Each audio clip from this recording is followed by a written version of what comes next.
ఏడాది సంక్రాంతి తర్వాత సరైన హిట్ లేక డీలా పడిన టాలీవుడ్ పెద్ద మూవీపై భారీ ఆశలే పెట్టుకుంది. ఈ సమ్మర్లో విడుదలైన భారీ బడ్జెట్ మూవీ కూడా ఇదే కావడంతో అందరి చూపు పెద్ద వైపే ఉందని చెప్పాలి. ఇప్పటికే పలుమార్లు వాయిదా పడిన పెద్ద మూవీ ఈ గురువారం నాడు అంటే జూన్ 4న ప్రపంచవ్యాప్తంగా ప్రేక్షకుల ముందుకు వచ్చింది. మరోవైపు రామ్ చరణ్ RRR తర్వాత సోలోగా నటించిన గేమ్ చేంజర్ మూవీ బాక్సాఫీస్ వద్ద డిజాస్టర్గా మిగిలిన సంగతి తెలిసిందే.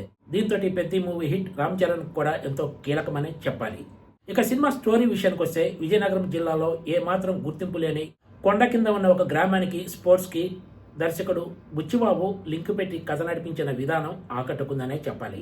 ఆ గ్రామానికి చెందిన పెద్దినే ఆట కూలీగా పనిచేస్తుంటాడు. అంటే పెద్దిని వేలంలో కొడుక్కొని తమ తరపున ఆడిస్తుంటారు కొంతమంది. దీనికోసం ఆయనకు వేలంలో దక్కిన మొత్తాన్ని చెల్లిస్తారు. పెద్ది క్రికెట్ ఫీల్డ్లోకి దిగాడంటే ఇక ఆ టీంకు తిరిగి ఉండదు.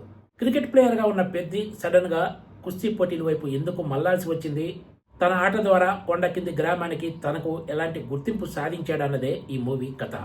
దీనికోసం హీరో పడిన కష్టం ఏమిటన్నదే ఈ పెద్ద మూవీ బాగానే టేక్ ఆఫ్ జరిగినా కూడా మధ్యలో కాస్త స్లో అయిన ఫీలింగ్ కలుగుతుంది ప్రేక్షకులకు. ఆ కొద్దిసేపు తర్వాత మూవీ అంతా కూడా ట్రాక్లోనే నడుస్తుంది. ఒక మాటలో చెప్పాలంటే హీరో రామ్ చరణ్ ఒంటి చేత్తోటి ఈ పెద్ద మూవీని నడిపించాడు. రామ్ చరణ్ తర్వాత ఈ పెద్ద మూవీలో అత్యంత ప్రభావం చూపించారు అంటే అప్పల సూరి పాత్రలో కనిపించిన జగపతి బాబు, గౌర్ నాయుడు పాత్ర పోషించిన శివరాజ్ కుమార్లే. అటు క్రికెటర్గా ఇటు కుస్తీ వీరుడుగా హీరో రామ్ చరణ్ తన నటనతో ఆకట్టుకున్నాడు.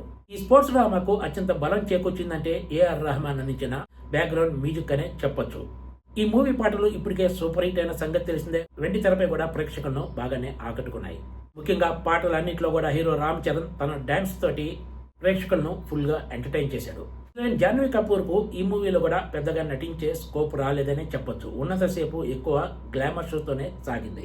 అత్యంత సాదాసీదా కథతో స్పోర్ట్స్ కు లింక్ పెట్టి 3 గంటలకు పైగా సినిమా నడిపించడం అంటే మామూలు విషయం కాదు. ఈ విషయంలో దర్శకుడు సానా బుచ్చిబాబు సక్సెస్ అయ్యారని చెప్పొచ్చు. క్లైమాక్స్ లో వచ్చే ఎమోషన్స్ కూడా ప్రేక్షకులను కట్టిపడేస్తాయి. సీరియస్ కథలో చికిరి చికిరి సాంగ్ తో పాటు ఐటమ్ సాంగ్ కూడా జోడించి ప్రేక్షకులను ఎంటర్టైన్ చేసే ప్రయత్నం చేశారు. పెద్ద సినిమా హీరో రామ్ చరణ్ కు దర్శకుడు బుచ్చిబాబుకు హిట్ ను అందించినట్లే. Please subscribe TG TV.